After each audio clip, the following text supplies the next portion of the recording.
Good evening, everyone, and welcome to the Halmos College of Arts and Sciences virtual lecture series at Nova Southeastern University. I'm Farah Amro, Graduate Admissions Counselor here at NSU, and I'd like to extend a warm welcome to our students, prospective applicants, members of the public joining us live, and those who may be watching later on our YouTube channel. Tonight's session is entitled What Conflict Resolution Can Contribute to Addressing Domestic and International Crises, Lessons from the Frontlines. I'm delighted to introduce our speaker, Dr. Mary Hope Schwoebel. Dr. Schwoebel is an associate professor of peace and conflict studies in our Department of Conflict Analysis and Resolution. She brings decades of international experience in development, humanitarian assistance, peace building, and disaster management across regions such as South Africa, South America, Africa, South Asia, the Middle East, Polynesia, and the Caribbean. Her recent work focuses on the ethics of tourism in the Caribbean and on the connections between human rights, human security, and the rights and security of nature. Tonight's session will be a little different. It's going to be very interactive. There is no slide deck. Instead, Dr. Schwoebel will lead us in a conversation-style discussion with plenty of space for your questions. You can jump into the conversation in two ways. You can either type your questions or comments into the Q&A box at any time, or click the raise hand button if you would like to speak out loud. And when it's your turn, I'll unmute your microphone so you can talk directly with Dr. Schwoebel. We'll be taking questions throughout the session, not just at the end. So to keep the conversation moving, please keep your comments or questions brief so more voices can join the discussion. With that, it's my pleasure to turn the floor over to Dr. Mary Hope Schwoebel.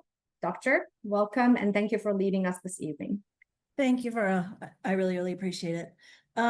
Let me start by saying how lucky we are that you actually have two people who can address your questions as well. My chair is here, Dr. Pushpa Iyer, who has the same extent of experience that I do in both domestic and international conflicts. So you're getting a double whammy tonight of people who can respond to your questions. I want to start off by asking you, I'm curious about two things. First of all, what your majors are. And if you could just type that in the chat quickly, that would be great. Just type it in, just list it as a list. And then I would also like to know actually three questions, what your career goal is, what you picture yourself doing 10 years from now. Again, just quickly. If you don't know, that's also great. Just type it in, just really quickly. And then the third thing is, what do you consider the most critical conflict in the world today? And that includes within the United States. So it could be an international conflict, it could be a domestic conflict. It just at the level of, it could be a national level, it could be state level, it could be community level. I'm not really looking here today necessarily at kind of organizational conflict or personal conflict, but I will get to those later on because we also deal with those. But I'm really curious to know what you consider really urgent problems that the world is facing today. And again, if you want to list more than one, you can, but we can't get to everything. So I would say list what really concerns you the most and just do it kind of, don't spend a lot of time thinking about it. No explanations. You can simply list it. So what I would like to talk about is in our field. So what I see is the conflicts you've mentioned. Two of you have mentioned international conflict, global conflict. I think somebody was very specific in mentioning migration related to climate change. So climate change, we know, leads to many different kinds of conflict, and migration's one of them. We also know that conflict itself leads to migration. So that's very specific. Also, somebody specifically mentioned a geographical region, Latin America and the Caribbean, but you didn't, or Central America and South America, but you didn't mention what types of conflicts you're interested in. So given that, and somebody else mentioned international alternative dispute resolution. So given that, what I want to talk about is the range of tools that we have, or the types of interventions we have. And we have there's something called the continuum of interventions, which really talks about the different types of interventions in our field. And I'm going to talk a little bit about that because those types of conflicts, because it shows that our toolbox is much broader than what we tend to think of, which is international mediation between diplomats, right? It's a much broader list of options than one thinks about. I was actually expecting that that a lot of you would be much more concerned with domestic conflicts, and therefore I was going to talk about the tools that we can use domestically.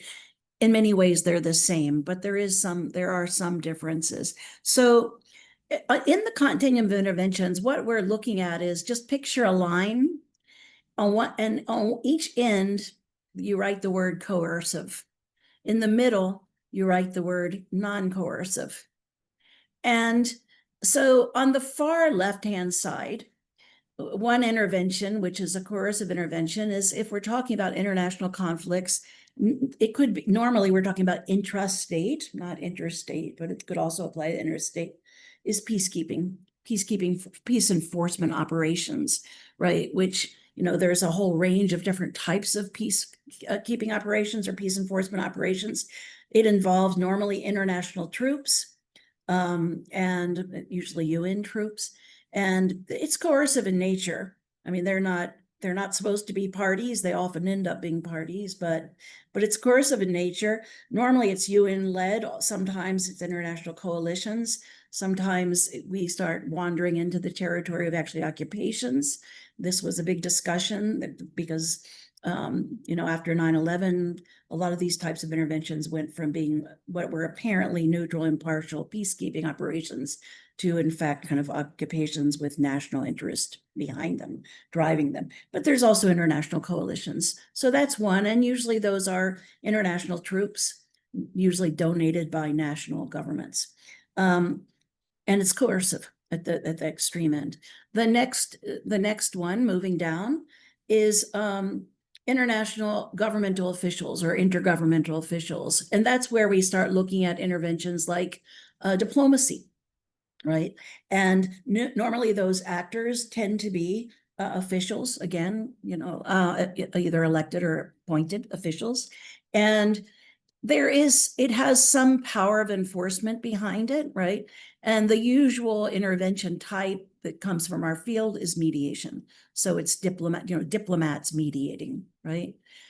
Moving down, our international and national level, and of course state even, courts, the court system, also more coercive, of nature. It's adjudication. It's not negotiable outcomes, right? It's very win-lose kinds of, zero-sum outcomes. And again, these are officials, right? Appointed or elected officials who dominate the court systems, right? And now starting to move in a slightly less coercive direction is ADR, alternative dispute resolution type interventions. And often in Florida, for example, it's the courts that are responsible for alternative dispute resolution. And that, I don't personally know very much about international ADR interventions. So I can't say I'm an expert in that. So I'm not sure. I can't really say how coercive or not coercive those are. But in our court systems in Florida, anyway, they tend to be somewhere between coercive and non-coercive. In other words, the court has some enforcement, and people are often forced into undergoing, for example, mediation in the courts, and it's usually in this at least in Florida, it's usually attorneys who are the ones who carry out alternative dispute resolution. So now we move into another, now we're starting to move into mediation of the different kinds of disputes at all levels. We've already talked about it from diplomats, but now we're talking about unofficial mediation efforts. And these are usually carried out by non-governmental organizations, right? So private sector, nonprofits, usually nonprofits. And again, that kind of mediation is almost always not coercive in any way, shape, or form. Participants have to participate voluntarily only, not court ordered. And everybody has to agree with who the mediator is. All parties have to be comfortable with that mediator. And that kind of mediation is employed at all different levels, from the community level even the family level, all the way up in organizations, in et cetera, et cetera. So often in terms of large scale conflicts, mediation will also be used, but in this more non-directive type of way. In other words, mediation by non-governmental organizations, not governmental, so who will mediate within among the parties themselves to the conflict in communities, et cetera, et cetera. So now we're really moving into the main toolbox of our field, right? So mediation is one. Then of course there's, I eliminated negotiation, which comes before this. There's also negotiation. And negotiation could be between parties at any level. It could be between, again, could be families, right? It could be organizations, could be communities, could be states, could be businesses, corporations, institutions, and governments. So, and parties to conflicts. So negotiation is simply when there's no intervener, but we still consider no negotiation to be squarely within the field of conflict resolution, one of our main tools, as it were, in our toolbox. Then we move to mediation, and after that we move to facilitation. And facilitation normally involves groups, not simply two parties, but often involves multiple stakeholders, many parties. And it's a problem-solving approach that doesn't necessarily involve a violent or escalated conflict, although it may. And it's almost always carried out by non-governmental organizations. I mean, those are the main actors. And facilitation, there are many types of facilitation, but it involves bringing multiple stakeholders together to talk, basically, right? To engage in dialogue. If you think about it, courts are more, again, zero-sum oriented. They're more debate oriented. Somebody wins, somebody loses. Negotiation, ideally, is not like that at all. It's ideally an ideal outcome is win-win. Also true for facilitation. An ideal outcome is a win-win.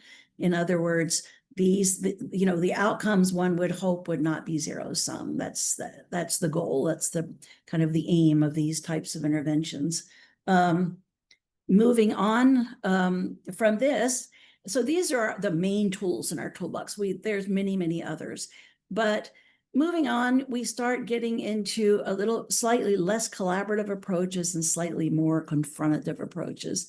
And we have not traditionally considered these approaches necessarily to be within our toolbox, but I think increasingly in the last 20 years or so, we have been. And the first of these is advocacy, and it's advocacy within the system, as it were. Advocacy is not necessarily neutral and impartial, which is often a goal of mediation and negotiation, facilitation. But in fact, you're advocating for the weaker party normally. We're talking about asymmetric conflicts where one party is more powerful than the other, and your goal now is to level the playing field somewhat possibly by empowering the less powerful party. So if an example of this is when you go up to the Hill in Washington to advocate, for example, to send peacekeepers to a particular conflict, right? That's advocacy. You're working very much within the system, but you're still now, you're still now very slightly more confrontative in a sense, one could say. And so we now embraced advocacy as a part of our toolbox, and much of it has to do with education. Advocacy is also, and the more confrontative approaches are also often used in conflicts where there's an asymmetric conflict. One party is more powerful than the other, and so the more powerful party has no desire whatsoever, no need whatsoever to come to the negotiating table or to engage in a mediation or engage in a facilitation because they're perfectly happy with the status quo. And, perfect examples are that with the civil rights movement in the United States. When I was born in Mississippi in 1952, right? My community at that time, I can't remember it obviously, but my community had no need to engage with African Americans whatsoever, because they were very happy with the status quo, right? They didn't even see that there was a conflict. And of course, African Americans certainly saw that there was a conflict. So, and I actually borrow this example from one of my professors, Rich Rubenstein, who Dr. Iyer knows. And so you can use advocacy and other forms of activism, which I'm going to move into next, to kind of make the other party who's happy with the status quo a little uncomfortable, so that you motivate them to come to the table, right? Or if you're using strictly advocacy, you're trying to educate them to motivate them to kind of take the higher moral ground, right? To come to the table. So moving on from advocacy, again, slightly more confrontational, is activism. And activism involves a big, whole slew of tools. And that includes everything from, protest and petitions and, there are many interventions that are used as protest.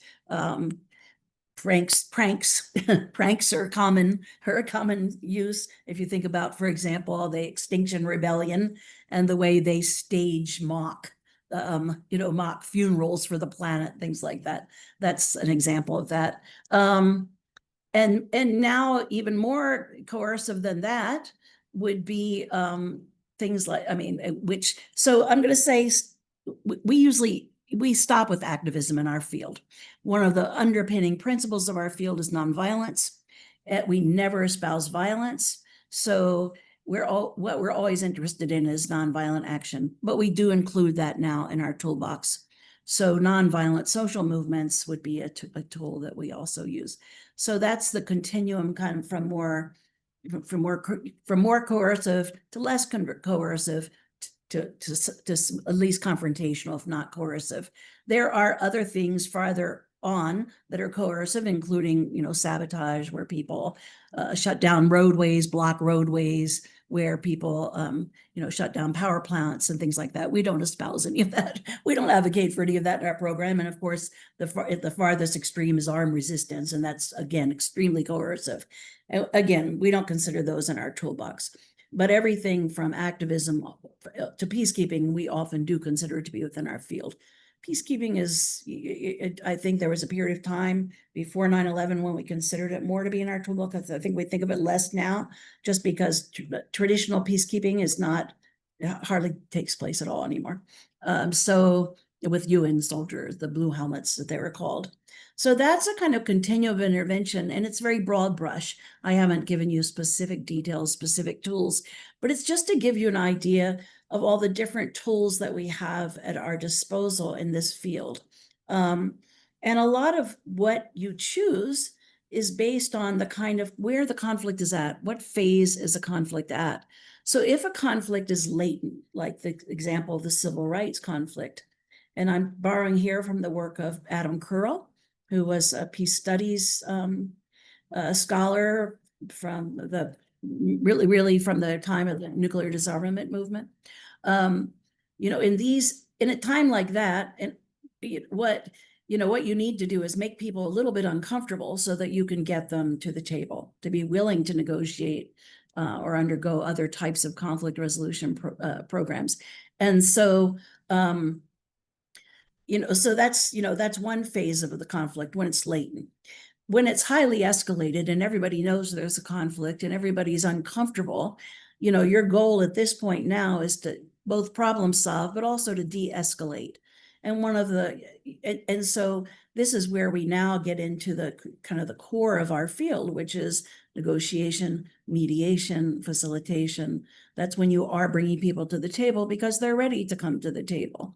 And then when you're in a post-conflict context, right, then you will engage in much more problem solving. And this is where often your interventions involve addressing, structural and systemic causes of conflict, and they involve legislation and a lot of work that's done through the courts, right? So you return to those types of interventions. And again, this is where you start looking at institutional change and legislative change and whatnot, but that's different. And then, of course, for us, a key is it's not only structures and in institutions, it's also relationships. So this is also the time to build relationships and build relationships and build mechanisms for conflict resolution that will carry communities into the future, to address conflicts that come up in the future, because conflict is an inevitable part of life, and it's not intrinsically good or bad, according to our, one of the underpinning principles of our field. It's what you do with it. Do you use it for positive, constructive social change, or does it become destructive and highly escalated and, and cause harm, all kinds of harm, right, and lead to violence. So you now want to look at developing different mechanisms. And again, here too, we have many tools in our toolbox, including establishing mechanisms like ombuds, like crisis committees, right, like peace committees. There's all kinds of other tools that one then seeks to develop. So building relationships and then and developing mechanisms for conflict resolution in the future. So on that note, I would like to open it up for questions. Dr. Schwoebel, there were a couple of comments in the chat that I'm going to read for you. One of our attendees said that he thinks one big challenge remains the stateless nations and large groups that cross several national boundaries within a region and have varying levels of recognition, freedoms, or dismissal and discrimination, and are in or seemingly in protracted conflicts. That was one comment that was put in the chat. And another question is, I would like to know how neutered and natural grievances can be curbed to avoid conflict. Okay, can you repeat that last question? I would like to know how neutered and natural grievances can be curbed to avoid conflict. Okay, all right. So I think I should take those one by one. So, and I actually, before I commit for questions, it occurs to me that it would be very helpful, I think, to ask Dr. Ayar to weigh in on the continuum of interventions that I have, if she would like to do so, on the continuum of intervention that I have presented. If she has anything she'd like to add, change, right? No, Mary Hope, I don't think I do right now. So Okay. it's interesting. Let's hear the questions from the students. Yeah. Okay. All right. Okay. And feel free, please, to to weigh in on my responses to those questions. I think that I really appreciate the point. I'm going to address the first one first, right? And that's that yes, we are increasingly living in a non-state world, right? International relations in particular as a field, and a lot of the international streams and conflict resolution emerged as alternatives to international relations, because international relations has been driven by realpolitik, by political realism, and conflict resolution emerged, particularly the work that John Burton, who's one of the founders of the field, who was a diplomat, an Australian diplomat, who came up with the theory of basic human needs and the idea that people engaged in intractable conflicts, even when there was no chance of winning, because their basic human needs, not just the physical needs, but also intangible needs like dignity and belonging and the ability to speak one's own language and practice one's own religion, that these were drivers of conflict, and that realpolitik didn't answer those kinds of conflicts. And so that's part of how our field emerged at the international level.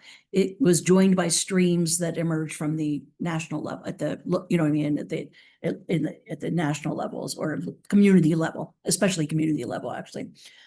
So in answer to that, but that was international relations is premised on the idea that states are really where the power lies, right? And nowadays that simply isn't true. And there's all kinds of non-state actors. During the 90s, when we were very optimistic about the role of civil society, there were people writing about civil society as new non-state international actors. unfortunately, civil society is now kind of shrunk again after post 9/11, because post 9/11 led to a reassertion of the state as the power mongers of the world. But in the meantime, all along, we have corporations that have been growing and growing. And now many corporations are much wealthier than many states put together. So corporations now are an immense power. And oddly enough, it's often like kind of the elephant in the room that we never talk about in our field.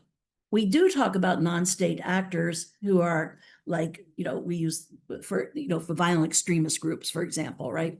We do acknowledge that those types of non-state actors exist. And there's been a lot of work done about that.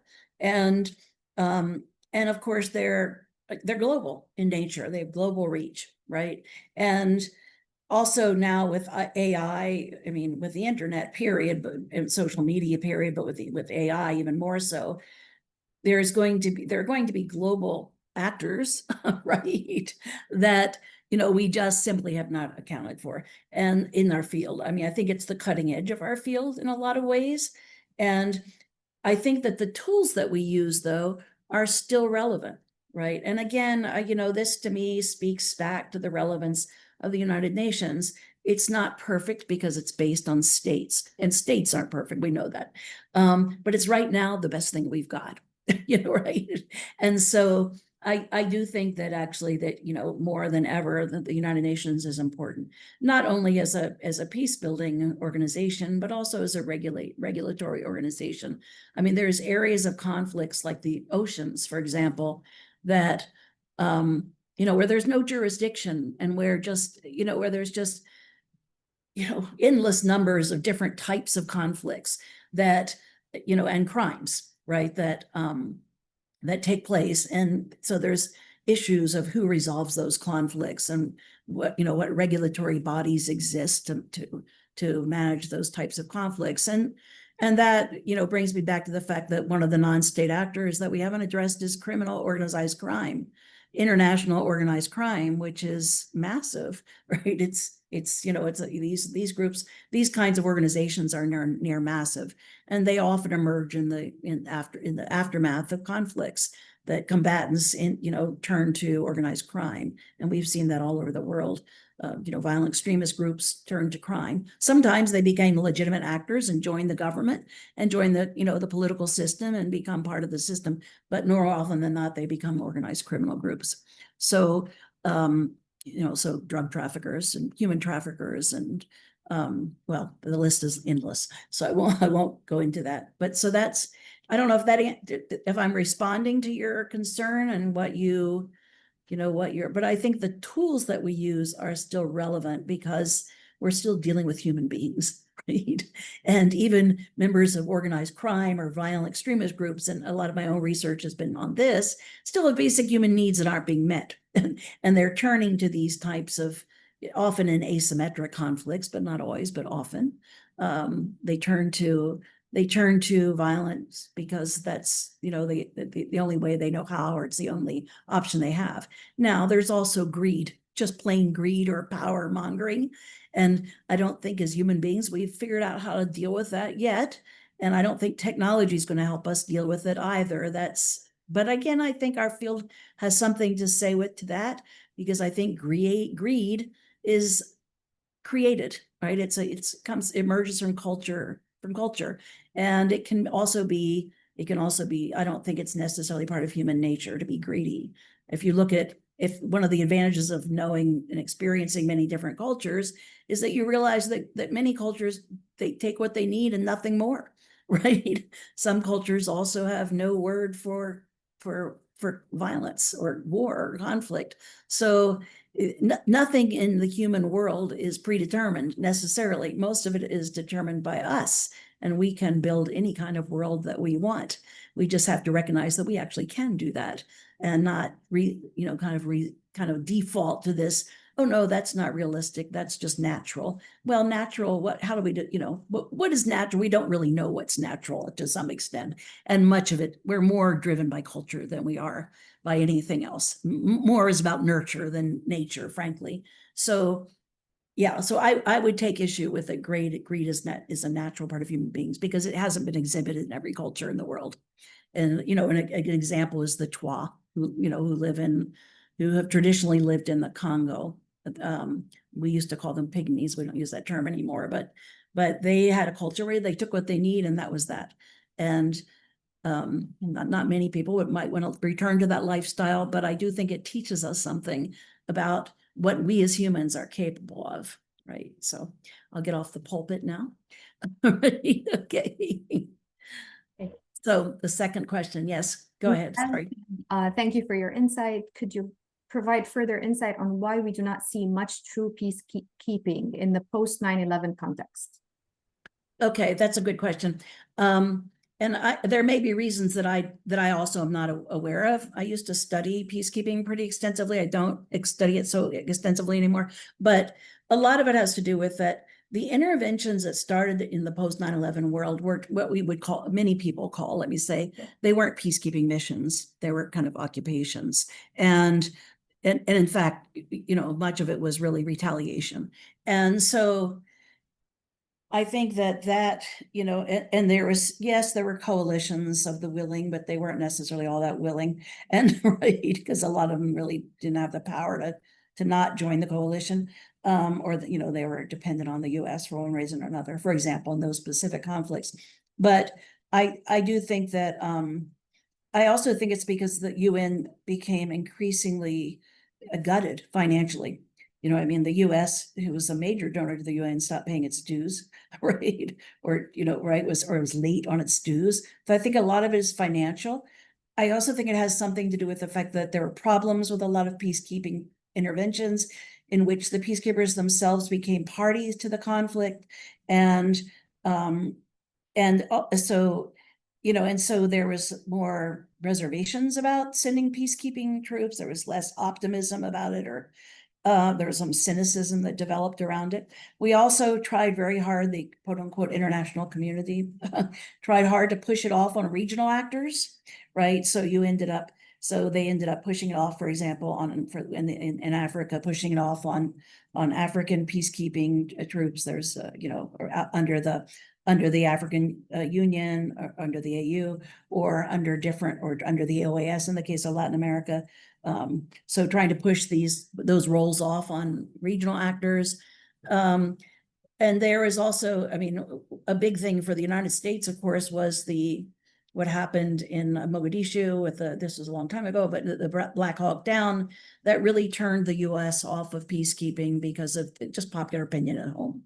American citizens couldn't stomach watching an American drag through the streets, even though they were dead already, of Mogadishu. And, you know, and that just turned it just made it politically unpopular in this country. And we were a major funder of peacekeeping operations. So that's one, you know, that's one answer for that. I'm sure there's other things that I don't know about, you know, that took place at high levels that I wasn't privy to, right? But yeah, there was another question there, I think. Was there two questions in one there, or? Yeah.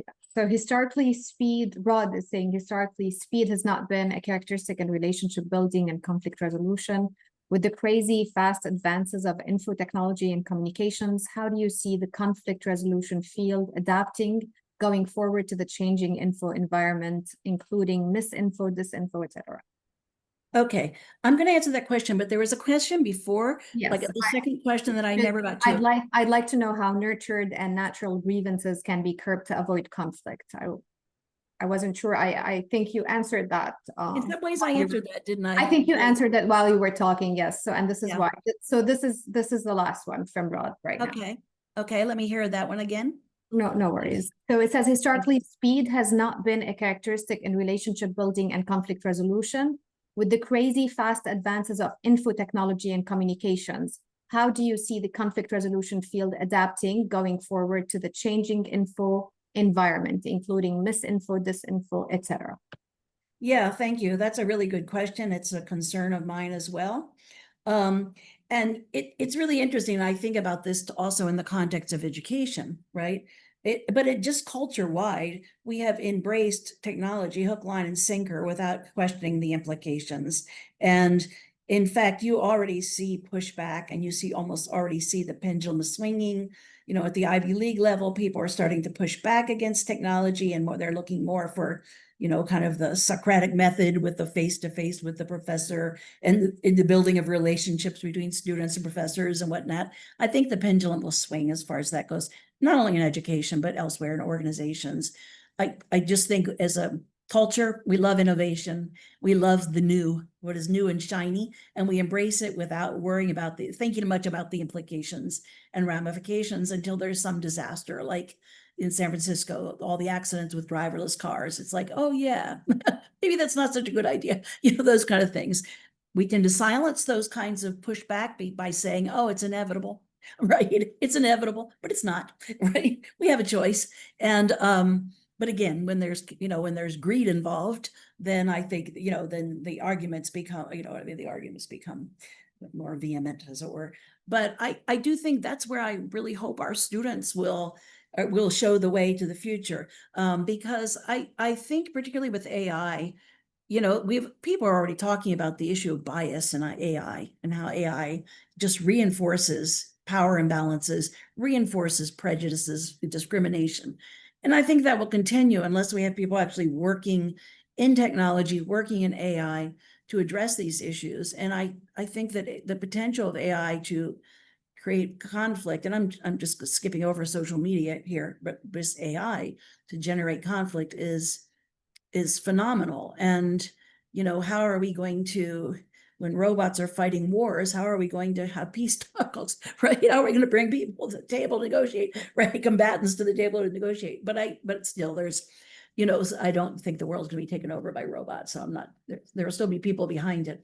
But I think that we need more people who work at these intersections. I mean, this is where interdisciplinary is so important. And we need people who can do everything, who are, you know, who can do technology, but who can also do conflict resolution. And, you know, so I hope some of our students will take on this question because, you know, to look at both how the technology, both social media and AI is a driver of conflict, but how it has the potential to be a driver of more peaceful relations and less greedy societies, right? And right. And you know, and to take on some of these really, really critical issues. So you know, it's not going to be me, I don't think, right?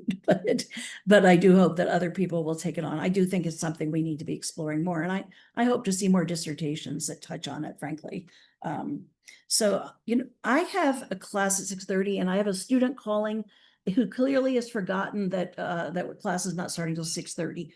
You know what? I'll ignore it. She'll figure it out. It's okay. All right. So, anyway, We do have a new question for you, Dr. Schwoebel. Do you have some time for it still? yeah. No, I have until 6. With this until 6:30, right? I have until 6:30. It is. Yeah.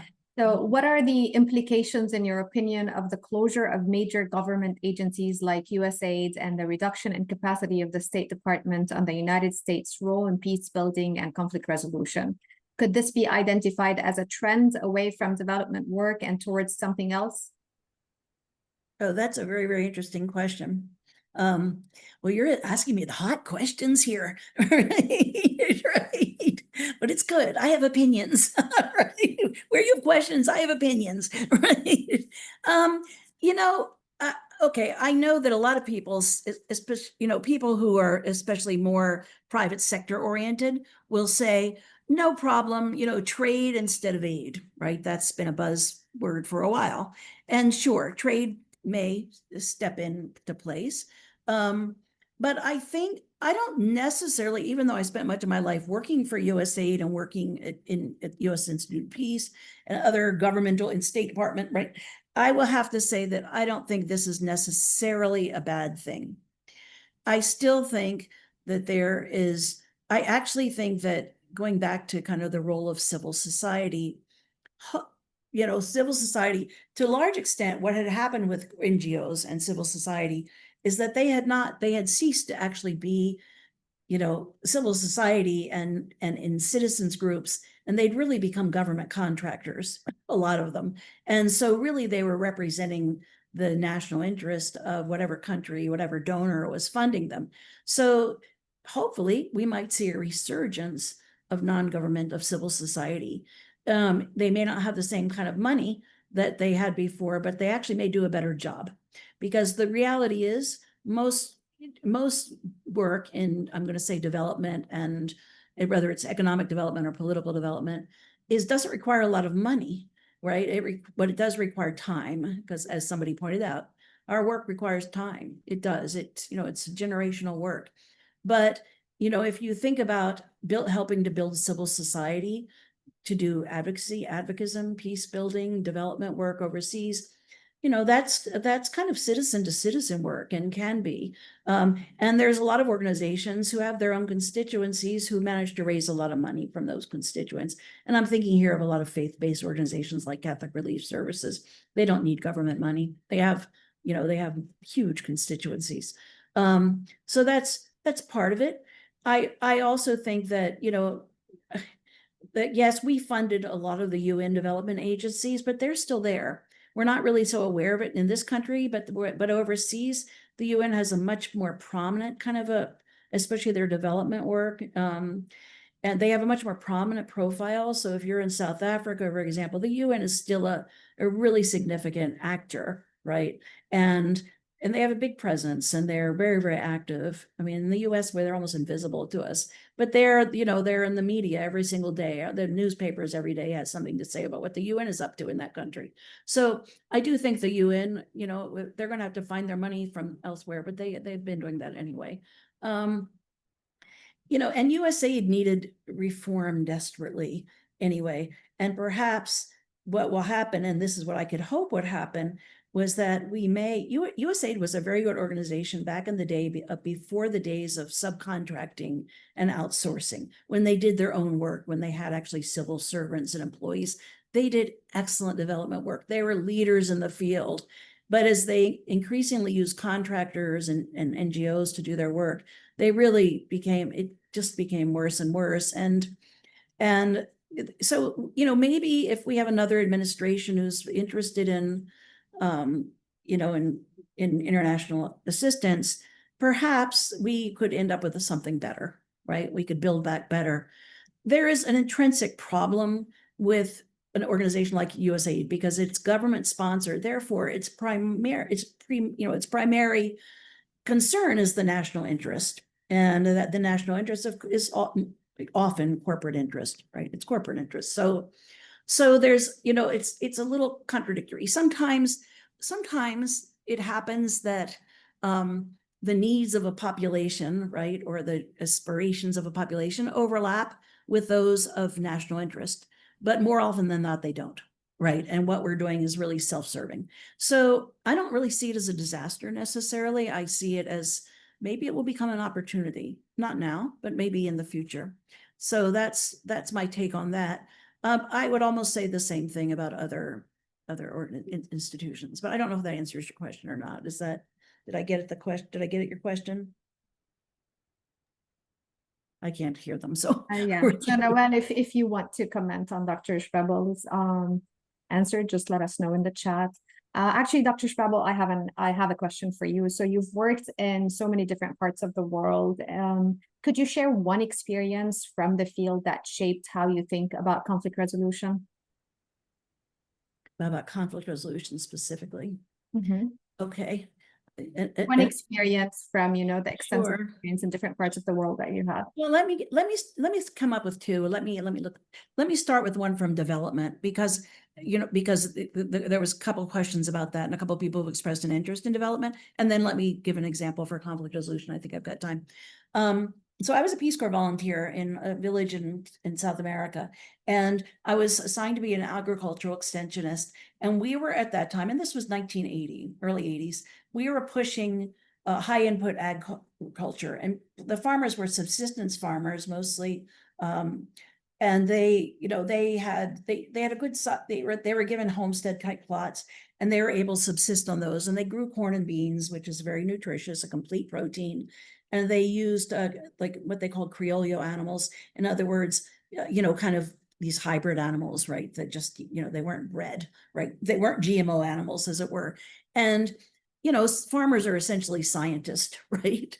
And so, I mean, nobody's a scientist like a farmer. And in fact, you know, right, much of science emerged from agriculture. And so what happened was we were encouraging them to start using these high producing animals and high producing crops, GMO crops, in fact, these treated seeds, right, that, you know, had been treated with pesticides, and they had to get all this on credit. Right. So we were pushing cotton at the time. So we were moving away from subsistence crops to cash crops so they could have cash in theory. Right. But it was actually because the US cotton industry needed more sources of cotton, cheap cotton. And so the treated seeds were coming from the cotton. And so the farmers started growing more and more cotton. But what happened was that instead of they were buying their inputs, their ag inputs, instead of saving their seeds, they were replant and planting them from every harvest. Now they were getting it on credit. They were also now getting on credit we were pushing these, you know, these highly productive animals, right? So chickens and pigs and whatnot, who really were, you know, they were very, very, you know, cash intensive, right? Because they needed, you know, they needed medicine, veterinary medicine, and they needed special feed and all this stuff. And the crops needed fertilizers and pesticides, all the stuff that they didn't use. So they had to buy those inputs on credit too.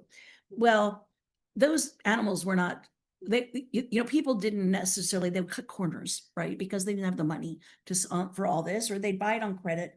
And these animals didn't do well without the inputs, right? They died basically. And so, you know, what happened is then if the animals failed, or there was a bad weather one year and the crops failed, then the farmers owed this money, right? And they'd been growing cotton, which you can't eat. So they had to then buy rice and pasta on credit from the store, right? And so those things are not nutritious. They're empty calories basically.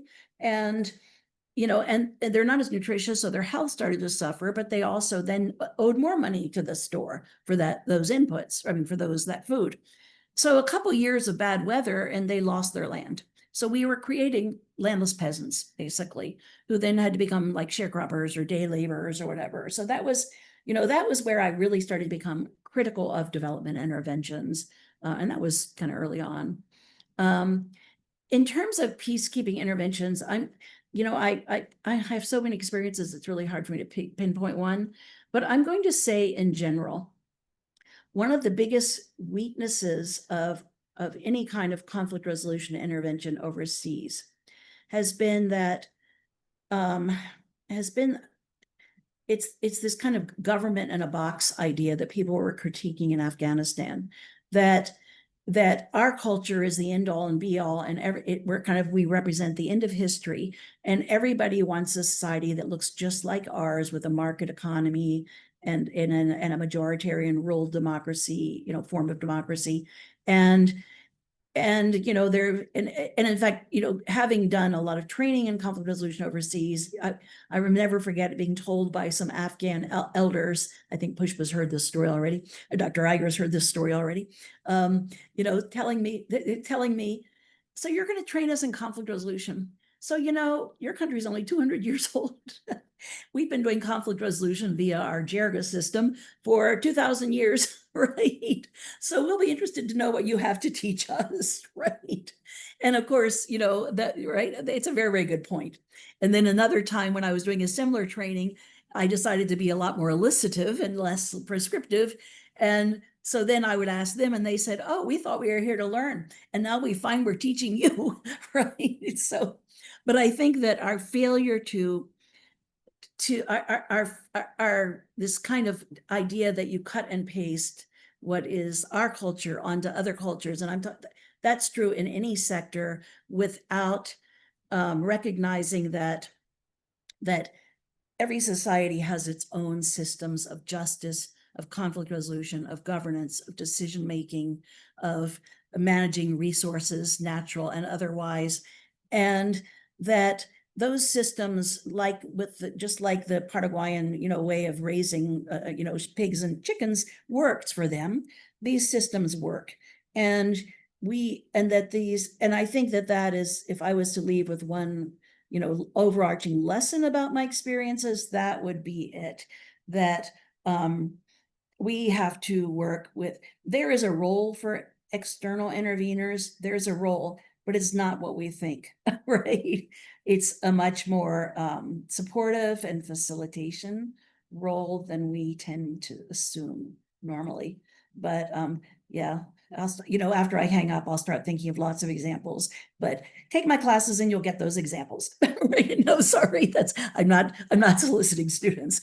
You're not intending to solicit students, but I do tell a lot of stories in my classes. So, and a lot of those stories will come out about conflict resolution specifically. So yeah.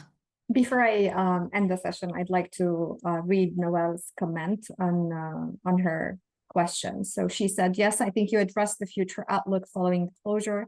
I appreciate your more positive view and also hope for USAID to be replaced with something better by a future administration.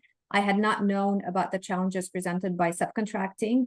I do, however, have doubts about the capacity of civil society to supplement the major initiatives undertaken by USAID, and I'm sad to see development work be substantially cut from the institutional fabric of American policy.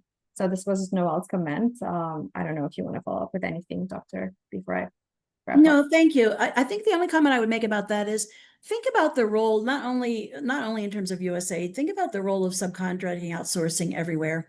Think about it in the United States too, and what it's done to all of our government institutions, and what it's done, to universities and all kinds of, and communities, cities, right, states, kind of how it's impacted our society.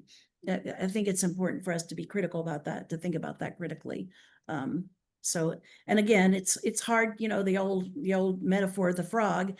It's, if you're the frog that was in the, thrown into cold water and it's heated up slowly, you're not aware of the change until it's too late. Whereas if you were thrown into it because you were thrown into hot water, you recognize it, right? So maybe that's an advantage of age that I can't share with you. You'll get there on your own, right? But I think it's one of those things, you can see very clearly, right? When you started in one kind of society that and ended up in a different kind of society, it gives you a view you don't necessarily get. You also get that by travel, by experiencing different cultures, living in different countries. That's another way to get that view. So that's it. So as we wrap up this session, I would like to thank Dr. Schwoebel for such an engaging session. And thank you to everyone who joined us live and to those who will watch it later on YouTube. I also want to take a moment to thank our department chair, Dr. Pushpa Iyer, who is with us this evening. If you'd like to hear more from Dr. Iyer specifically, be sure to join us at our virtual open house for the Department of Conflict Resolution Studies on Thursday, October 16. Mark your calendars at 5:30 p.m. Eastern Time. At that event, you will hear directly from Dr. Iyer and other faculty about the master's and doctoral programs. And from the admissions team, we will walk you through the application process. So be on the lookout for a registration email in your inbox. If for any reason you don't see it by early October, please feel free to email me directly at F as in Frank, A as in Apple, M as in Mary, R as in Robert, O as in Oscar. That's famro@nova.edu. And I will send you the link to register. Thanks again for being with us tonight, and I hope you have a great evening, everyone. Thank you. Thank you, Farah. You've been a lovely moderator. Thank you. Thank you so much for managing the chat. Of course. Have a good night. Good night.